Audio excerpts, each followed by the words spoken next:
आप अपने भाषण को, लिखित भाषण को लेकर सकते हैं। विशाल पाटिल।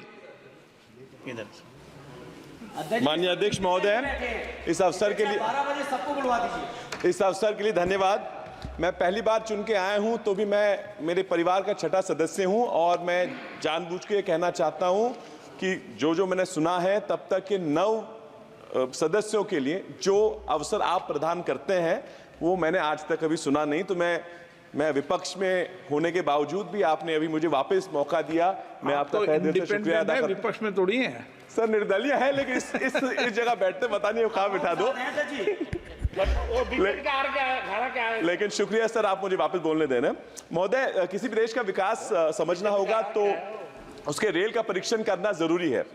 मुझे बहुत गर्व है कि भारतीय रेल सबसे ज्यादा एम्प्लॉयमेंट देने वाली संस्था है और सिर्फ रोजगार डायरेक्ट नहीं तो इनडायरेक्ट भी। जैसे बहुत लोग आज अपने रोजगार की जगह ट्रेन से आना जाना करते हैं, तो इनडायरेक्टली भी ये रोजगार का बहुत बड़ा साधन है। So we can say safely the railway is not only a mode of transportation but a mode of development for the country. Unfortunately over the past few years we have been seeing a lot of accidents with railways. जैसे कि NCRB 2022 का आंकड़ा दिखाता है कि 2017 से 2021 तक लगभग 10,000 रेल संबंधित मौतों का यहाँ पे आंकड़ा दिखाया जाता है। लेकिन इन अनफॉर्चुनेट इंसिडेंट्स के बावजूद भी अपने इस बजट में सिर्फ 5% या 5% की बढ़ोतरी की है। इस सरकार को याद दिलाना चाहता हूं कि जब वो सरकार में थे 1999 में, तभी रेल मंत्री जी ने इस्तीफा दिया था एक घटना पे। माननीय रेल मंत्री जी तो प्रशासन से में काम कर चुके हैं, तो मान के चलता हूं कि जिम्मेदारी का मूल्य वो पूरी तरह समझते होंगे। मैंने उन्हें आपके माध्यम से बताना चाहूंगा कि सभापति जी महोदय, इतिहास के पन्नों में 2 सूचियां बनती हैं। एक सूचियां है जो जिम्मेदारी लेके इस्तीफा दिए हैं उन लोगों की बनती है, और दूसरी बनती है जो जिम्मेदारी ना लेके इस्तीफा ना दिया। अब मैं तो विपक्ष हूं, तो हम विपक्ष के लोग शायद आपको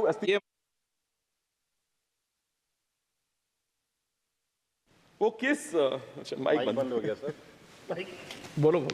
वो किस सूची में जाना चाहते हैं वो तय करेंगे, हम तो वो तो वही करेंगे। तो भी सर, हमेशा यूपीए के 10 सालों की आंकड़ों की बात आज 10 साल हो गए यूपीए जाके तो भी की जाती है। थोड़ा आत्मपरीक्षण पिछले 10 सालों में क्या हुआ है उस पर भी गौर डालना बहुत जरूरी है। शायद I don't know, is it feasible? Sir, we spend a lot on railway beautifications and I think we should, but is it feasible today when most of the routes and tracks are 140 to 150% over capacity? Sir, कवच की बात करते हैं और कवच जो आंकड़े दिख रहे हैं, तो कवच का जो इम्प्लीमेंटेशन दिख रहा है वो जिस गति से हो रहा है, काकोड का समिति में बताया था कवच का इम्प्लीमेंटेशन होना चाहिए, लेकिन जिस गति से हो रहा है वो थोड़ी धीमी लग रही है। इस गति से चलेंगे तो शायद 50-100 साल तक सारा कवच का इम्प्लीमेंटेशन ना हो पाए, तब तक तो ये कवच आउटडेटेड हो जाएगा। तो भी इंफ्रास्ट्रक्चर में आप ज़्यादा से ज़्यादा इन्वेस्ट कर ही रहे हो। मेरी ये यहाँ आपसे मांग है कि मेरे निर्वाचन क्षेत्र में के बारे में बोलूँगा और आपका ज़्यादा समय नहीं लूँगा। हमारे यहाँ महोदय रेल मंत्री जी ने पहले अनाउंस किया था कि टर्मरिक ट्रेन ये सांगली आएगी और शुरू करवानी, उसका अब तक कुछ आगे हुआ नहीं, उसके बारे में आप निश्चित ध्यान दें। अमृत भारत में सांगली स्टेशन का चयन हुआ है, लेकिन अभी भी काम बहुत ही कम गति से चल रहा है, और क्योंकि अभी भी बहुत छोटे छोटे स्टेशनों में भी जो सुविधाएं वो हमारे पास नहीं है, जैसे पिट लाइन है, क्रू रेस्टरूम है और वाटर फिलिंग ना होने की वजह से बहुत सारी ट्रेन हमारे यहाँ ना रुक पाती है। There are many demands for extensions, increasing frequency, restarting of trains, as well as connecting Sangli to other cities, then starting of the Vande Bharat which will stop at Sangli, also building a new track from Karad to Pandharpur which would go through the Khanapur, Atpadi, Kadega talukas of my districts, and this also includes restarting of a lot of trains that were started before the election and for somehow they've stopped. So I think there are many issues, and I'll make a list and send them to you by saving the time of the House. I would just say that there is a lot expected from you. You obviously have a background which is not political, तो आपसे बहुत अपेक्षाएं हैं। मैं उम्मीद करता हूं कि हमारे क्षेत्र के लिए और महाराष्ट्र के लिए और देश के लिए आप कुछ तो कर पाएं। धन्यवाद अध्यक्ष महोदय।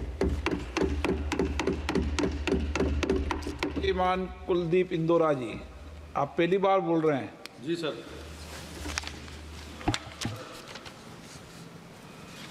आदरणीय सभापति जी, सबसे पहले तो मैं आपका आभार और धन्यवाद करता हूं